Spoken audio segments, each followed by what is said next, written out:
bonjour à tous. Alors, je suis ravie d'être avec vous aujourd'hui pour ce panel RP 2.0 et influence.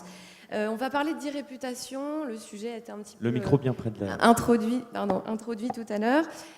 Donc, la e-réputation aujourd'hui qui concerne tout le monde, les individus, les entreprises, les institutions et même les pays. On y reviendra tout à l'heure avec Aurélien. On va commencer avec Jérôme Lacombe. Alors, Jérôme Lascombe, vous allez nous dresser un panorama de la e-réputation et nous parler des RP 2.0. Alors déjà, qu'est-ce que c'est que les RP 2.0 ? Comment ça a évolué tout ça, les RP et quels sont les enjeux ? Alors, on m'a dit que c'est le bouton vert. Oui, je crois. Vous pouvez passer. Alors, les RP 2.0, c'est un certain nombre d'évolutions récentes du monde très traditionnel des RP. Alors, pourquoi est-ce qu'elles ont évolué, ces RP ? C'est parce qu'il y a une évolution du contexte, une évolution assez drastique de ce qui se passe, notamment dans le monde des médias. Alors, vous avez derrière moi une carte du monde avec un certain nombre de couleurs. Et c'est une carte un peu prospective qui décrit les prochaines étapes, les prochaines années disons, la disparition des médias papier. Ça ne veut pas dire qu'il n'y aura plus de journalistes, mais ça veut dire que ces journalistes ne publieront leur contenu plus sur du papier, mais de façon électronique. Alors, bon, c'est un peu un basique de dire ça. Alors, plus c'est rouge, plus c'est récent. 2017 aux États-Unis, bon, on peut en discuter. 2029 en France. Voilà.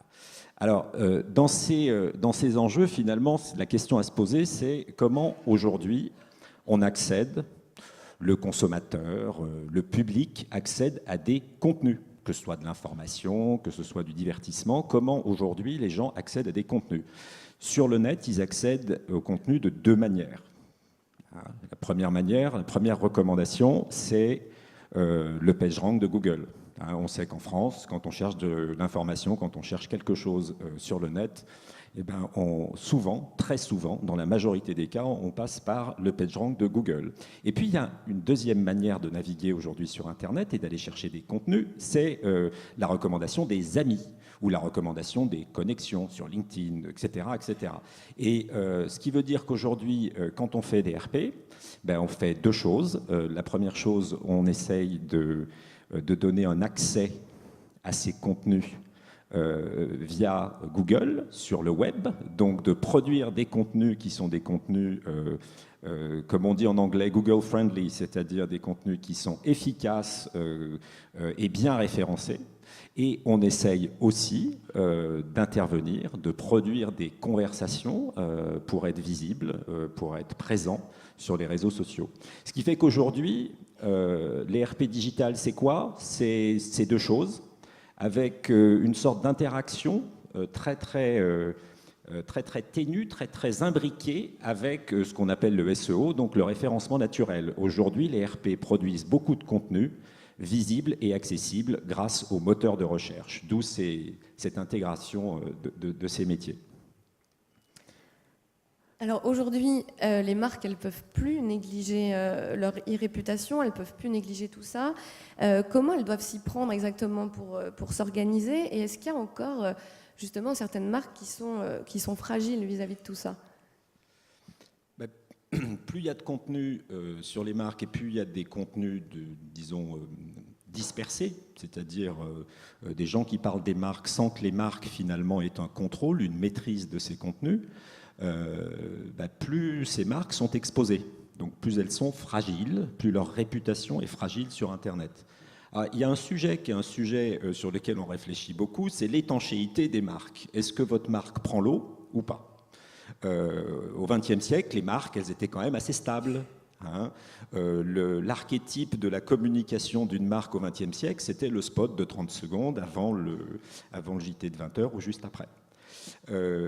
Et puis donc, les marques, elles avaient une réputation qu'elles achetaient. On fait de la pub. C'était le modèle dominant de la communication et du marketing. Aujourd'hui, ça a quand même beaucoup évolué. Aujourd'hui, les marques sont beaucoup moins stables, elles se diluent dans leur environnement. Beaucoup de gens contribuent, elles sont plus univoques, elles deviennent multivoques. Beaucoup de gens contribuent à la réputation des marques. Et puis c'est surtout, finalement, elles achètent moins leur réputation qu'elle ne la mérite. Hein. Et ça, c'est une bonne nouvelle pour les gens de RP comme moi, c'est-à-dire qu'aujourd'hui, on est moins dans l'achat d'espace, dans l'achat d'audience, que finalement essayer de convaincre une audience d'attirer l'attention d'une audience sur sa marque et sur ses valeurs. Alors aujourd'hui, vous allez nous expliquer pourquoi il n'y a pas une sorte de e-réputation, mais deux types de e-réputation en fait. Oui, en fait, l'e-réputation, c'est quelque chose de... Vous avez autant de manières de définir l'e-réputation qu'il y a d'agences ou de spécialistes de l'e-réputation, justement. En fait, il y a deux types d'e-réputation. Je reviens à ce que je disais tout à l'heure. Il y a ce qui se voit sur les moteurs, hein, ce qui est très accessible, très visible, et puis il y a ce qui se dit et ce qui est échangé sur les réseaux sociaux. Alors, quand on parle d'e-réputation chez Hopscotch, nous, on a en gros 5 critères principaux. Le premier, c'est la visibilité. Pour avoir de la réputation, il faut être vu. Donc, ça veut dire que quand quelqu'un tape une requête sur une marque, sur un moteur, eh bien qu'il y ait beaucoup de contenu qui remonte. Voilà. Plus il y a de contenu, plus on est visible. Moins il y a de contenu, moins on est visible. La deuxième chose, c'est l'intérêt.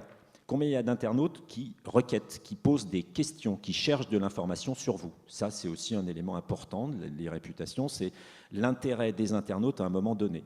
Troisièmement, il y a le sentiment. Quand on voit des contenus, sont-ils positifs, neutres, négatifs? Quels sont les qualificatifs qui sont accolés à votre marque?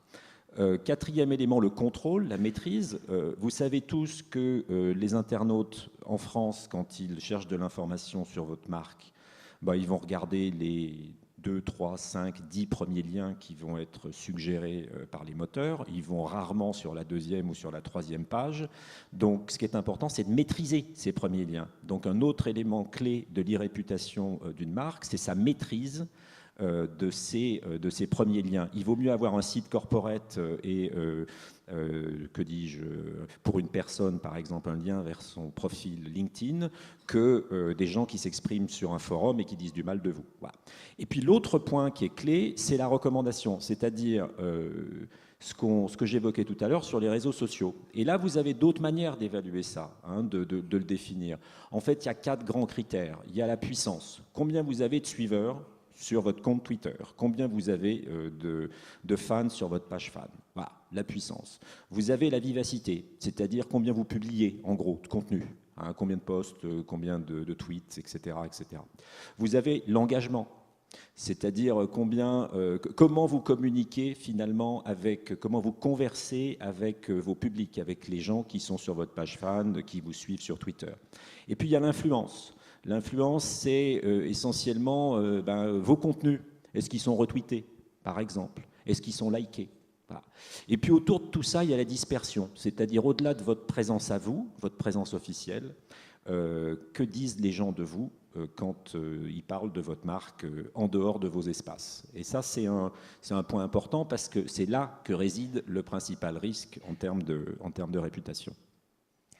Est-ce que vous avez travaillé sur une étude? Est-ce que vous pouvez nous donner les résultats? Parce qu'il y a quand même certaines marques en France qui s'en sortent mieux que d'autres là-dedans. Oui, bien sûr. Alors, on a fait une étude, un comparatif franco-chinois. Alors, c'est totalement arbitraire, mais on s'est dit, on a demandé à nos équipes en Chine de faire le boulot et nos équipes en France aussi. Et on a pris les 20 premières marques du classement Interbrand qui vient d'être publié. Donc, ce sont des marques globales présentes en France, en Europe et en Chine. Et puis, on a essayé d'analyser leur présence avec les critères que je viens d'évoquer sur Facebook, Twitter et Weibo. Alors là encore, c'est arbitraire. On aurait pu aussi rajouter les réseaux sociaux professionnels en France, hein, les LinkedIn, Viadeo, etc. Ou on aurait pu, en Chine, par exemple, rajouter Zhenzhen, rajouter d'autres réseaux sociaux clés, mais on a voulu faire simple. Voilà. Et alors, qu'est-ce qui ressort de tout ça?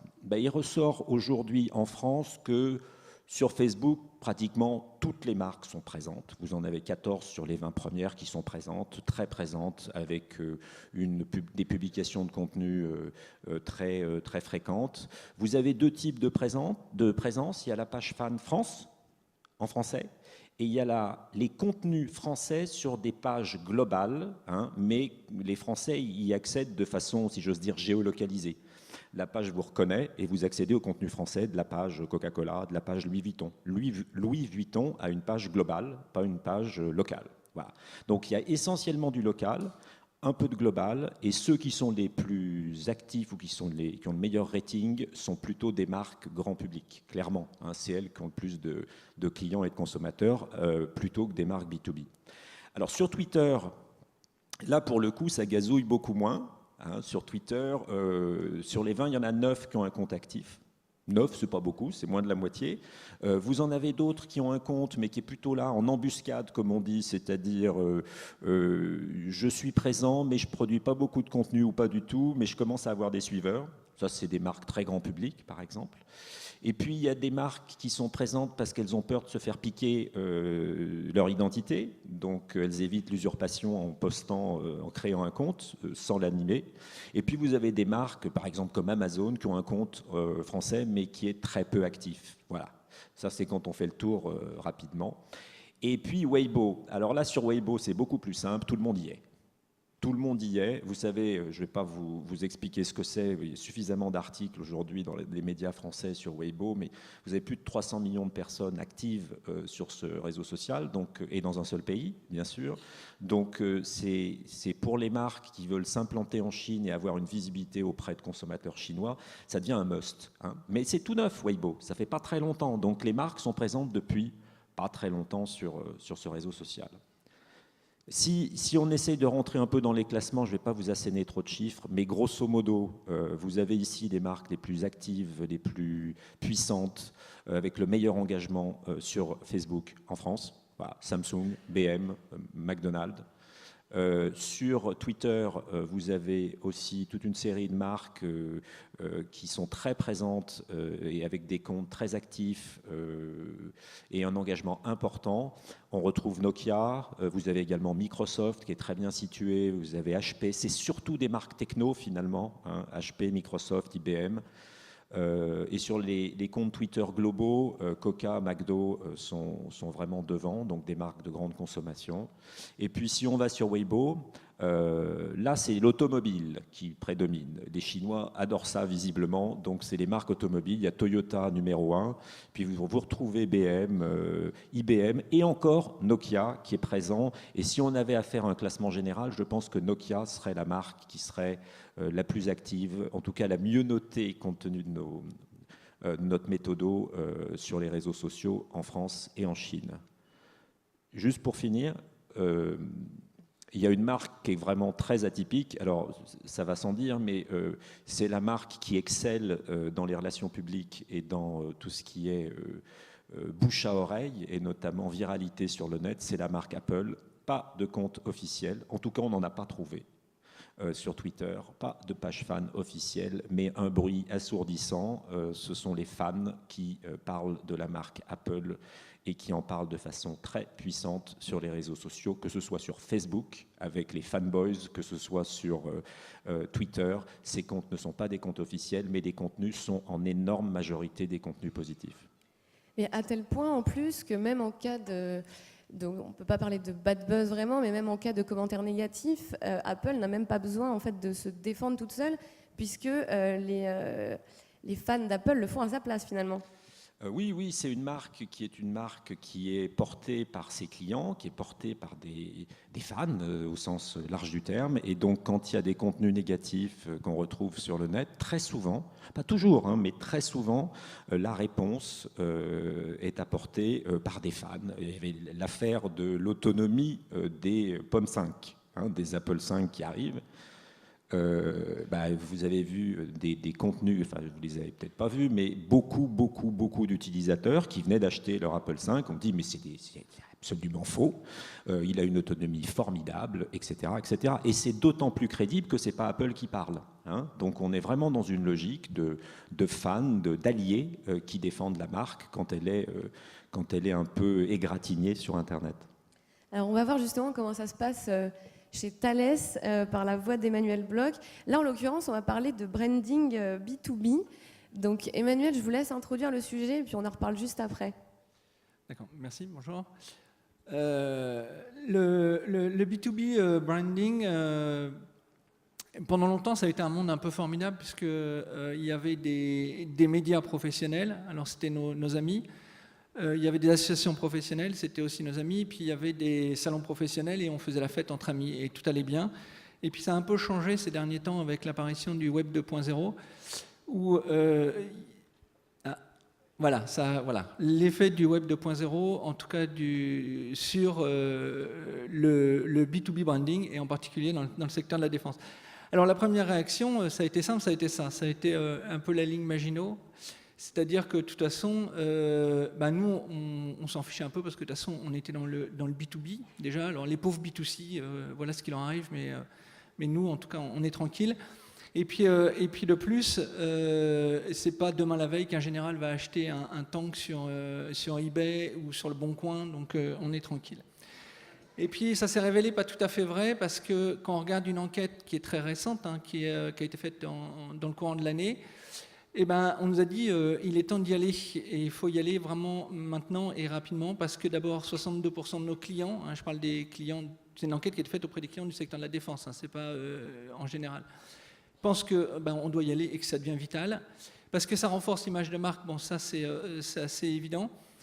Pour le recrutement, et ça a été d'ailleurs ce qui a tiré un peu au début la présence des marques du type Thales sur le Web 2.0, c'est bien sûr le recrutement, parce qu'on se trouve en concurrence avec des gens comme Google, comme Melty, et que faut qu'on soit un peu plus fun faut qu'on apparaisse un peu fun en tout cas, ou en tout cas attractif, je ne sais pas si c'est fun est le bon mot.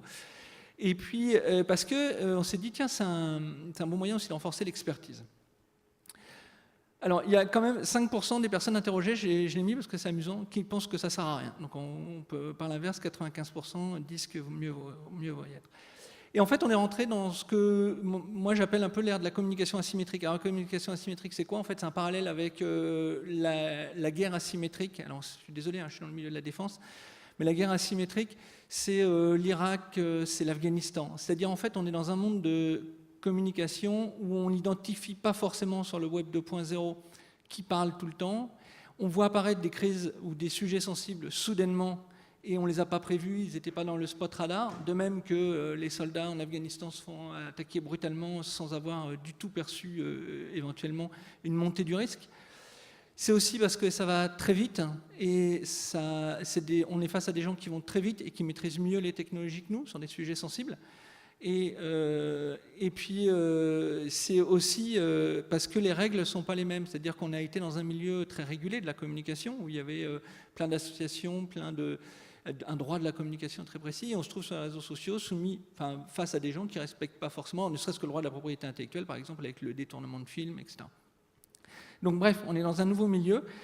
Et dans ce nouveau milieu, ce qui a été très dur, je pense en tout cas dans le B2B, c'est d'accepter de ne pas tout maîtriser, de ne pas maîtriser toute la communication. Et ça, c'est le vrai changement aujourd'hui. C'est-à-dire qu'un DIRCOM, qui a été habitué à faire des messages millimétrés, survalidés, transmis à des médias dans un temps très cadré, se retrouve brutalement à ne plus du tout maîtriser ça. Donc ça, c'est la première chose qu'il faut faire, à mon avis, pour être efficace, c'est faire le deuil de cette période-là. Oui, ça a changé, c'est plus du tout la même chose. Et il va falloir faire avec. Et le deuxième cap, alors une fois qu'on a fait ce deuil, c'est d'essayer de reprendre la main. Évidemment. Alors comment peut-on reprendre la main? Alors le premier réflexe, ça a été un peu, enfin en tout cas dans le B2B, mais je pense que c'était un peu vrai dans le B2C. Ça a été un peu de faire ce qu'on faisait avant, mais de la communication en silo. C'est-à-dire qu'on transmettait nos messages, on reciselait un peu les messages, puis on les transmettait vers tous les supports. Et c'est très média, je dirais, mais c'est pas très social en fait. Donc ça a été un peu le premier réflexe. Ça, c'est ce que nous aussi on a eu. Enfin, c'est ce qu'on a fait, c'est la première étape. C'est-à-dire, on s'est essayé de se réattribuer ces espaces. Bon, une fois que ça a été fait, c'est pas pour autant que ça marche mieux. Et on est présent, ok, mais ça fonctionne pas forcément aussi bien qu'on l'aurait fait. Et donc là, on est passé à une deuxième étape que. Enfin, nous, on qualifie chez Thales un peu de l'approche par nuage d'influence, entre guillemets. Et c'est l'idée de faire interagir le plus possible tout ce monde-là. Et donc, ce n'est pas forcément de diffuser de l'information, mais c'est de faciliter les échanges d'informations entre ces milieux-là. Donc, c'est-à-dire de dire à nos experts d'aller sur LinkedIn, de créer des groupes par exemple, des groupes LinkedIn sur leur spécialité. C'est d'aller sur Wikipédia pour enrichir l'encyclopédie dans les domaines sur lesquels on est présent, etc., pour que l'internaute ou les gens qui veulent qui s'intéressent à ce qu'on fait ou aux thèmes sur lesquels on est présent, peu à peu passent d'îlots, je dirais, essayer de créer des îlots positifs sur le web et qui puissent passer d'îlot en îlot et avoir finalement cette image positive, enfin construire cette réputation au fur et à mesure de leur cheminement sur Internet. Comment vous avez fait concrètement chez Thales pour passer d'une communication en silo à un nuage d'influence? Comment ça s'est organisé? En fait, c'est toujours le côté un peu complexe parce que c'est-à-dire qu'en fait, on donne du pouvoir. C'est une question d'empowerment aux salariés. Et alors, la limite, où est la limite, etc. Donc, la première chose, c'était quand même, on s'est penché quand même sur la fameuse charte interne des médias sociaux quand même pour essayer de cadrer le paysage. Mais une fois que ça a été cadré, c'est essayer d'inciter les gens de chez nous à y aller. Alors, c'est quoi? C'est déjà repérer les experts. On a des experts en interne, on les connaît. C'est des gens qui parlent, alors qui traditionnellement vont parler dans des conférences ou des très hauts niveaux. C'est de leur dire maintenant, essayez d'aller sur Internet, essayez d'aller créer votre groupe. Et ça fonctionne, ça commence à se construire petit à petit. Est-ce que vous pensez que, étant donné que vous êtes un groupe de défense, Thales a eu d'autant plus de mal à aller sur les réseaux sociaux pour des enjeux peut-être de confidentialité ou je ne sais pas, est-ce que ça a été d'autant plus difficile de faire le deuil justement comme vous le disiez tout à l'heure? Alors en fait, la confidentialité, ça c'est le faux prétexte en fait, je dirais.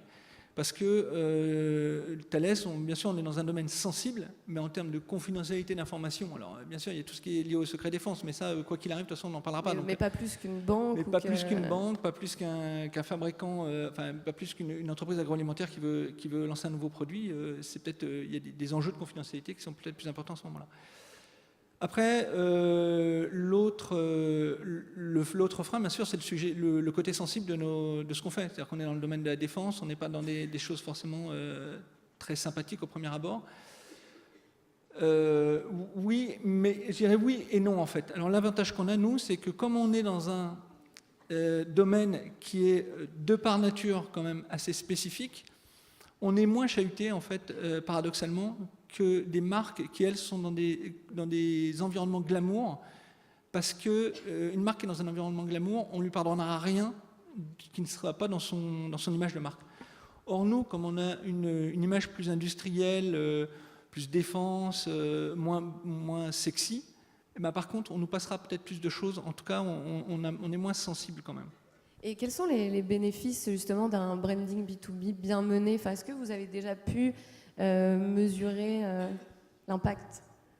Alors, le premier bénéfice, bien sûr, c'est le recrutement. Nous, on voit ça, c'est un sujet majeur, encore une fois, pour Thales.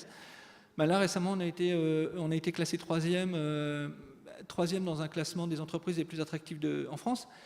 Et ce qui est intéressant, c'est qu'on a été classé troisième parce que on est considéré comme une entreprise où à laquelle les gens sont fiers d'appartenir.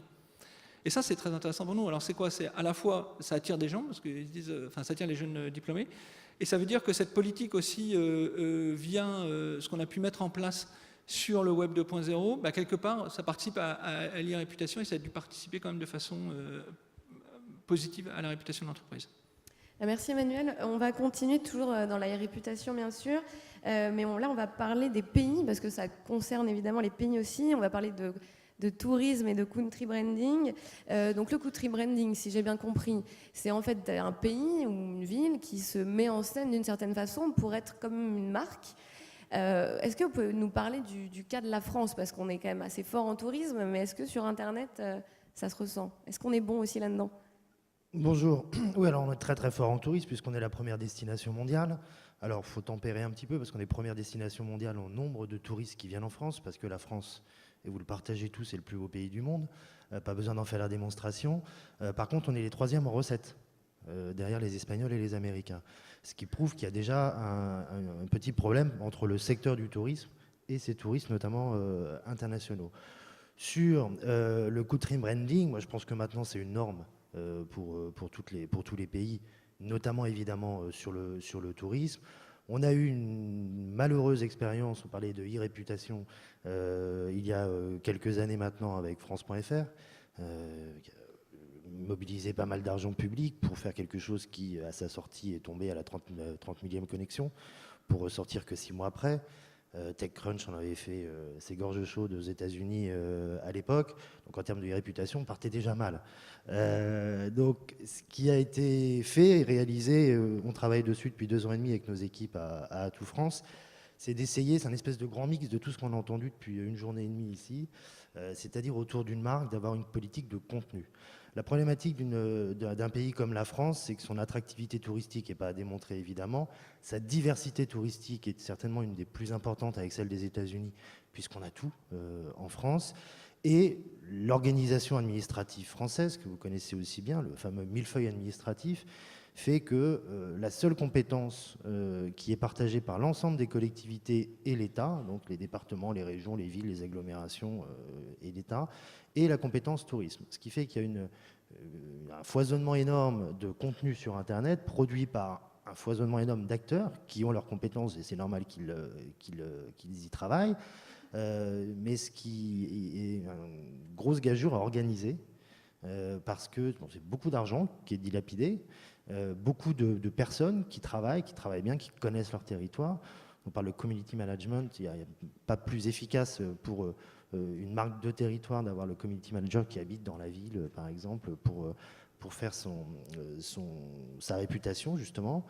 Et on est aussi un secteur assez auto-centré et franchouillard. On est dans le tourisme, donc la bonne bouffe, le vin, le territoire, la France que tout le monde aime. Assez auto-centré et assez peu, alors évidemment nous Atout France, avant Maison de la France, c'est son rôle, il le fait très bien, assez peu versé sur la promotion internationale. Je donne un chiffre qui est assez marquant et qui explique assez bien ça, je crois. La somme des budgets des collectivités territoriales à la promotion touristique de leur territoire en France, c'est 800 millions d'euros par an. Là-dessus, on a 90 à 95% qui sont dépensés vers les Français. Ce qui n'a aucun apport pour la croissance, ce qui est important pour les territoires, parce que le tourisme est avant tout franco-français. Mais quand on est la première destination mondiale et quand on a la richesse que l'on a, quand on a la diversité que l'on a, la singularité de notre offre, l'image de la France dans le monde, vous faites un sondage sur toute la population et notamment des pays émergents, si vous leur demandez, c'est une fois un pays à aller visiter, lequel c'est, en général ils vous répondent Paris, mais évidemment par extension c'est la France, donc on a un gisier énorme de croissance. Alors sur le digital, qu'est-ce qu'on tente de faire? On a essayé de poser une stratégie et pas simplement des outils digitaux pour, comme le disait Jean-Marie Dru hier à l'ouverture du Hub Forum, organiser le secteur, enfin permettre, en tout cas mettre des outils à disposition pour essayer d'organiser le secteur, pour ce que j'ai fait quand on a lancé cette stratégie en mars de cette année, créer une équipe de France du tourisme à l'international, qu'on travaille tous ensemble autour d'une marque et de contenu. Vous pensez que les médias sociaux, ça a révolutionné le tourisme ou pas tant que ça? Alors, c'est Internet qui a révolutionné le tourisme. C'est un outil, surtout. Oui, c'est-à-dire que ça le révolutionne évidemment sur la promotion, mais encore une fois sur l'organisation des choses.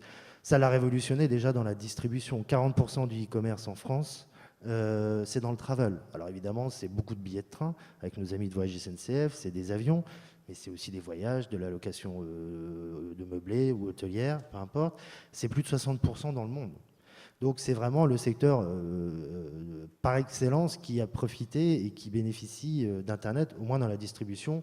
Quand Google en 2010 achète 700 millions de dollars ITA, c'est qu'il a bien vu l'importance de tout ça. Néanmoins, c'est très compliqué parce que comment on organise aujourd'hui une multiplicité d'informations et avec les réseaux sociaux, une multiplicité d'autres personnes qui sont très importantes, notamment à l'international, nous c'est souvent ce que l'on dit. Il est beaucoup plus efficace pour un Néerlandais, un Allemand ou un Américain de promouvoir notre destination parce qu'il l'a aimé donc sur ses réseaux sociaux vis-à-vis de ses amis et autres, que nous d'aller expliquer à quel point notre pays est merveilleux, cette destination, il faut absolument la voir et qu'il y a des promotions. C'est beaucoup plus engagement. Je reprends encore des choses qu'on a vues hier, qui ont été dites hier. Le contenu, c'est le roi, l'engagement, c'est la reine. Et le social media, c'est le vecteur. C'est exactement ce qu'on a. Donc, pour aller un peu plus dans le détail de la stratégie digitale autour de la marque rendez-vous-en-france.com, on pose une marque qu'on veut, c'est une vraie ambition, c'est un vrai travail derrière, parce que malgré tous ces centaines de millions d'euros dont j'ai parlé, on n'a pas beaucoup d'argent, nous, pour faire tout ça. Donc on est obligé de travailler de façon très collaborative et transversale, et on essaie d'être une force d'entraînement pour le secteur, beaucoup plus que un promoteur de solutions technologiques qu'on n'a pas encore. Je lance un appel, si les boîtes technologiques veulent bosser avec nous autour de ce beau projet, on y est tout à fait favorable. Autour de cette marque, on veut produire le meilleur contenu et se faire reconnaître comme étant la référence mondiale sur le contenu des destinations. Pourquoi ? Parce que les contenus, on les fait produire par les acteurs locaux du tourisme. Atout France, c'est un GE, un groupement d'intérêt économique. On a toutes les collectivités territoriales, enfin toutes les CRT, les CDT, tous ceux qui font la promotion touristique de leur territoire, mais aussi toutes les entreprises privées du secteur. Donc on fait produire les contenus. On a 35 bureaux à l'étranger. On les fait produire sur une plateforme collaborative qui s'appelle monrendez-vous-en-france.com.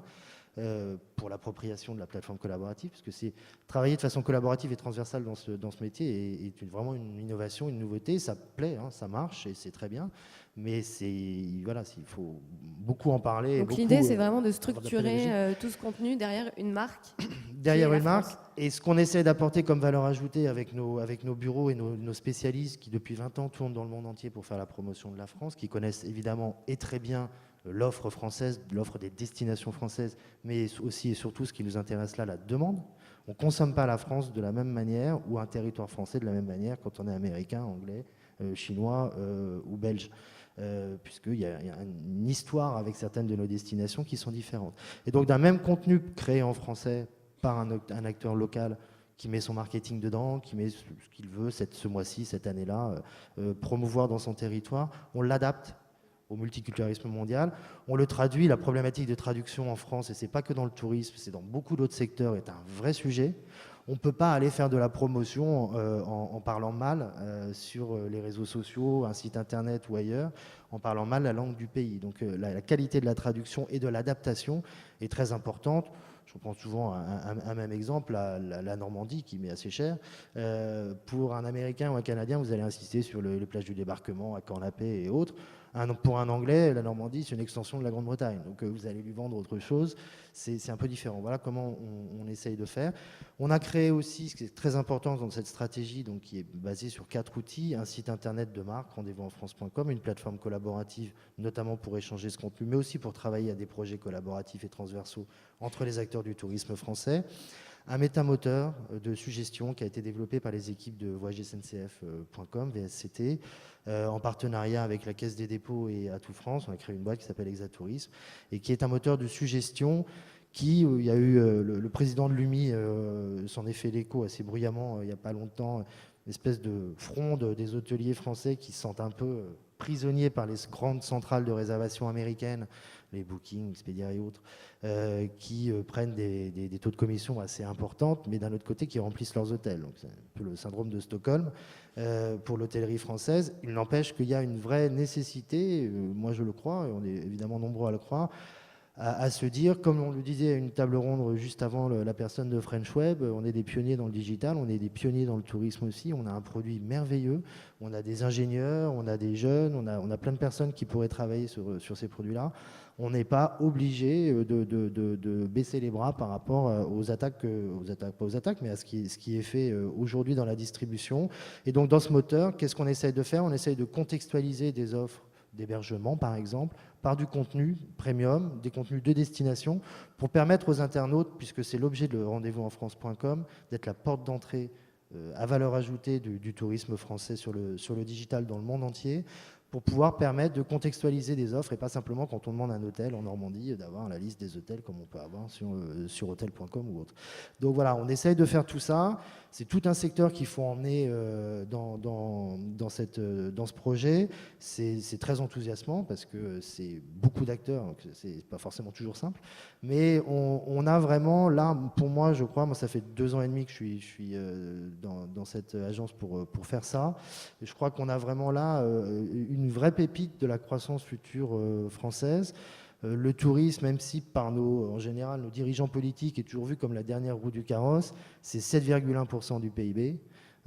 Quand il y a eu la révolution de Jasmin en Tunisie, on entendait tous les responsables dire « Allez en Tunisie, c'est très important, vous vous rendez compte, ces pauvres Tunisiens, s'ils n'ont pas la Tunisie, ils ne vont pas y arriver. » C'est 7,5% du PIB, le tourisme en Tunisie. Donc c'est vraiment un secteur majeur de la France. C'est des emplois non délocalisables, locaux, c'est des emplois qui sont aussi pas toujours super qualifiés. Enfin bon, bref, donc c'est vraiment très important dans la période de crise. Je pense qu'on doit vraiment miser sur ce secteur. Et aussi dans cette période de crise, c'est un secteur optimiste. Vendre la France que tout le monde aime, son patrimoine, ses cathédrales, ses fleuves, ses campagnes, ses villes, son vin, sa gastronomie, c'est très enthousiasmant, c'est très, excusez-moi du terme, mais œcuménique. On a tous à peu près la même vision de la France du tourisme. Donc on peut travailler, c'est un secteur éminemment institutionnel avec des gens de partout, et on travaille sur la même idée. Donc je pense que c'est d'ailleurs ce que je retiendrai un peu du hub de cette année, cette espèce de vent d'optimisme et d'espoir qui peut souffler sur le digital, et en l'occurrence moi avec le tourisme et digital, sur la conception et la perception qu'en France, on a vraiment des atouts énormes. On s'appelle Atout France, c'est pas pour rien. On a des atouts énormes que des fois, on n'utilise peut-être pas suffisamment bien, et que tous ensemble, on devrait y arriver. Je reprends ce que disait Alexandre tout à l'heure. Moi, je me reconnais assez, même si je suis malheureusement un X, dans cette volonté de casser les codes des Y. Et le côté collaboratif et transversal, clairement, dans un milieu institutionnel comme le mien, est un vrai changement profond. Donc voilà, le country branding, moi je ne peux pas faire de grandes théories dessus. Je pense que ce qui est important, c'est qu'autour d'une marque, on puisse générer et distribuer le meilleur contenu. Voilà, l'important est d'organiser tout ça. Merci. Je voulais revenir sur la réputation. J'ai vu passer une question tout à l'heure. Peut-être que vous allez pouvoir me répondre tous les trois. Est-ce que c'est utile d'être présent sur Twitter, par exemple, si on fait que 3 tweets par semaine? Est-ce que ça a d'intérêt? Tous les trois, allez-y, Jérôme. Je pense qu'il est toujours utile d'être sur Twitter. Alors, il y a des niveaux effectivement de vivacité de son compte, mais tout dépend. Si on a un compte, par exemple, très B2B, être peu actif présente quand même, enfin, si on est présent, présente quand même un intérêt. En revanche, quand on est sur un secteur d'activité où les concurrents ont des comptes très vivaces, avec des 20, 30, 40, 50 tweets par jour, si on n'en a que 3, on passe un peu en dessous, sous le radar. Emmanuel, vous êtes l'auteur d'un ouvrage « Communication de crise et médias sociaux ». Chez Thales, justement, est-ce que vous avez déjà dû gérer des crises, ou est-ce que vous êtes prêt pour gérer des crises? On n'est jamais assez prêt en fait pour la crise, c'est ça le problème. Mais oui, on a géré des crises, on a plusieurs fois des situations de crise. Sur les médias sociaux, on n'a pas eu encore de véritables crises pour le coup qui sont nées. Pour l'instant, enfin, je touche du bois, mais on s'en sort plutôt pas mal. Mais oui, après on se prépare et on veille. Alors on se prépare comment? La première chose, c'est déjà enfin, on a une structure au sein de Thales qui est avec un community manager et des gens qui sont prêts à intervenir au cas où. Enfin, déjà, il y a cette structure qui existe, c'est déjà pas mal, ce qui n'est pas tout le cas des entreprises B2B. Et ensuite, on a une veille et on surveille un peu tout ce qui peut se dire. Voilà. Est-ce qu'il faut répondre à tous les commentaires systématiquement, comme on le ferait dans la vraie vie finalement? Il faut négliger personne, même en cas de commentaires négatifs? Je pense qu'il faut négliger personne, mais qu'il y a quelques limites. C'est-à-dire quelqu'un qui arrive et qui est insultant, injurieux, diffamant, on ne le traite pas de la même manière que quelqu'un qui vient juste se plaindre parce qu'il a acheté un produit défectueux. Hein, donc je pense c'est un peu comme quelqu'un qui rentre dans une boutique, hein, et qui dit regardez, j'ai acheté ce téléphone là et puis il marche pas bien, j'arrive pas à le faire, j'arrive pas à le connecter, etc. Et qu'il dit sur un ton un peu appuyé. On va essayer de résoudre son problème. Même s'il y a plein d'autres clients autour, on va essayer de résoudre son problème à chaud. Si c'est quelqu'un qui rentre en vous mettant une claque et en se mettant à hurler dans tous les sens, vraisemblablement vous aurez une réaction différente. Donc vous réglerez le problème, mais vous ne le réglerez pas devant tout le monde, donc vous ne le réglerez pas non plus sur votre page Facebook ou sur des réseaux sociaux. Il y a juste un point que je voulais rajouter, c'est qu'on a fait l'impasse jusqu'à présent sur une catégorie dans le social c'est les plateformes vidéo. En termes de crise, les plateformes vidéo sont extrêmement sensibles. Il y a eu des crises mémorables, hein, les Domino's Pizza, des gens comme ça qui ont publié des contenus qui étaient des contenus assez fracassants pour la réputation des marques. Et je pense que là, il y a un vrai enjeu de veille. Et puis, il faut être capable de produire des contenus, le même type de contenu, donc des contenus vidéo, très vite pour pouvoir, si j'ose dire, récupérer le coup. Alors, une dernière question, je pense que ce sera la dernière, on aura peut-être plus le temps après. Est-ce qu'avec les médias sociaux, que ce soit, pour tous les trois, est-ce que vraiment le maître mot, c'est la transparence absolue ? Ah, pour moi, oui. On ne peut pas faire autrement. Alors, juste pour Je crois que vous n'êtes pas complètement d'accord avec ça, Jérôme, vous nous direz après sur la transparence absolue. C'est très bien, c'est bien qu'il y ait des débats. Juste pour répondre à ce qu'on doit tweeter, même si on doit avoir un compte Twitter, même si on a 3, ça dépend qui on est. Xavier Niel, il a dû envoyer 5 tweets. Ils ont fait leurs effets. Après, pour une marque, notamment une marque de territoire, je pense que c'est essentiel. La difficulté pour nous qui sommes dans le tourisme international, c'est qu'on ne peut pas, pour le coup, de son territoire, tweeter dans toutes les langues. Déjà pour la maîtrise des langues, mais aussi parce qu'il y a des façons de tweeter, des façons d'interagir sur les réseaux sociaux qui sont différentes d'une culture à l'autre. Donc ça, c'est important. Après, sur la transparence, Twitter est un média complètement transparent. Personne n'oblige personne à tweeter, mais enfin, quand vous avez tweeté, c'est parti. Jérôme, le mot de la fin. Vous n'êtes pas d'accord avec ça ? Je ne suis pas totalement d'accord. Enfin, il est clair qu'avec les réseaux sociaux, les médias sociaux, les influenceurs sur Internet, il faut être honnête. Il faut mériter leur attention, donc il faut les respecter. On est dans une relation de respect. Donc c'est une partie de la transparence. Maintenant, je pense qu'on est quand même, quand on est une marque, quand on est une entreprise, on ne peut pas tout mettre comme ça par terre. On peut pas. La transparence totale est impossible. Elle est même pas souhaitable. Je pense que les gens, un client ne se répand pas non plus, n'est pas totalement transparent sur le net. Donc je pense que il faut. C'est des grands mots. Dans la réalité, ce qui se passe est quand même sensiblement différent. En revanche, pas de faux nez. Hein, quand on y va de façon honnête. Voilà. Merci à tous les trois de nous avoir éclairés Merci sur beaucoup. ce thème. On peut applaudir Merci. les intervenants.